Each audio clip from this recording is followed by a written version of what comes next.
जी के पास चलते हैं सस्ता ऑप्शन के लिए, फिर राजेश पालवी जी के पास एफएनओ सुपरस्टार, आशीष जी के पास चलेंगे मिड कैप चार्ट का चमत्कार के लिए, और मिड कैप फंडा के लिए नीरज जी के पास। चंदन जी गुड आफ्टरनून, बताइए आपका सस्ता ऑप्शन। बिल्कुल मैं यहाँ पे फोकस करूंगा इंडिगो पे। इंडिगो में एक पॉजिटिव प्राइस पैटर्न देखने को मिला है और अच्छी बात यह है कि मार्केट डिक्लाइन के बावजूद भी काउंटर अपने आप को होल्ड कर रहा है। ओवरऑल देखिए 3-4 दिन पहले यहाँ पे 5600 तक का डिक्लाइन हुआ और वापस जो रिकवरी हुई है इंडिकेट कर रहा है कि एक नई लेग ऑफ रैली बननी चाहिए। ओवरऑल शॉर्ट कवरिंग और टेक्निकली देखिए की मूविंग एवरेज के ऊपर होल्ड कर रहा है। तो इंडिगो पे मैं 5900 की कॉल खरीदारी की सलाह देना चाहूंगा। 110 112 के आसपास ये कॉल चल रही है, खरीदे। सपोर्ट रहेगा यहाँ पे लगभग 85 का, ऊपर में लगभग 150 तक के टारगेट इंडिगो की 5900 की कॉल में बनने चाहिए। इंडिगो की 5900 की कॉल, इंटरग्लोब एविएशन। एक बार चार्ट रखिए ज़रा इंटरग्लोब एविएशन का, क्योंकि अच्छा मूव इसमें स्टॉक में ऑल टाइम हाई के काफ़ी करीब। राजेश जी आपने क्या पिक किया?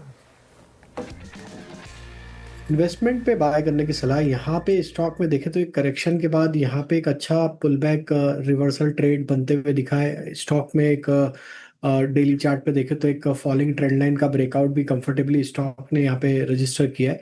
हमें लगता है जिस तरीके के चार्ट स्ट्रक्चर है ये स्टॉक का अप मूव कंटिन्यू होते हुए दिख सकता है। 3060 3070 की तरफ हमें लगता है इसके नेक्स्ट टारगेट बन सकते हैं।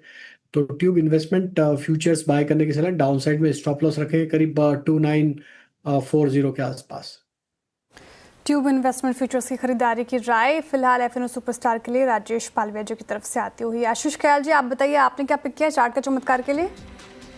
देखिए यहाँ पर जिंदल स्टेनलेस यहाँ पर बहुत ही जबरदस्त ट्रेंड स्टॉक ने दिखाया है। इंडिपेंडेंट मूवमेंट है, पूरे पूरे मार्केट से अलग चल रहा है और अभी अपने डे हाई के पास पहुंच चुका है। लोअर लेवल से भी काफी अच्छी बाइंग इमर्ज हुई है, तो जिंदल स्टेनलेस स्टील को बाय किया जा सकता है। यहाँ पर ऊपर में जो टारगेट निकल कर आते हैं 775 का है और स्टॉप लॉस 710 का लगाना होगा।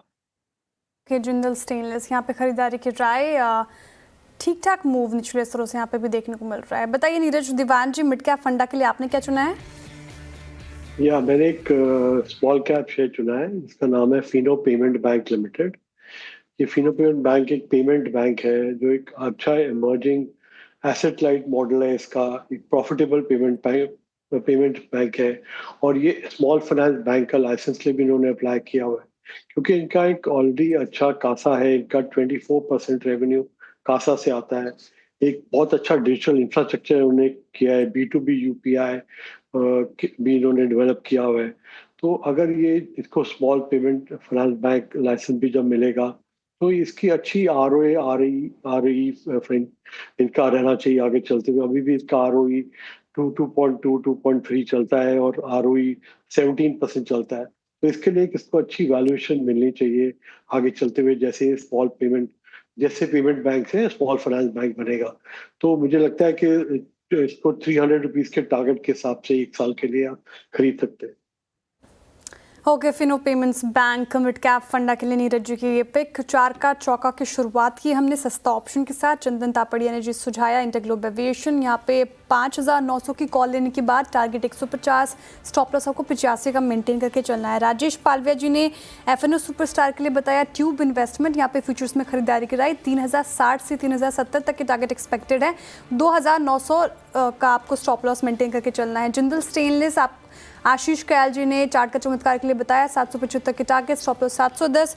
वही नीरज जी ने बताया फिनो पेमेंट्स बैंक यहाँ पे खरीदारी की राय उनकी तरफ से आती हुई। चलिए अब शो में आगे बढ़ते हैं और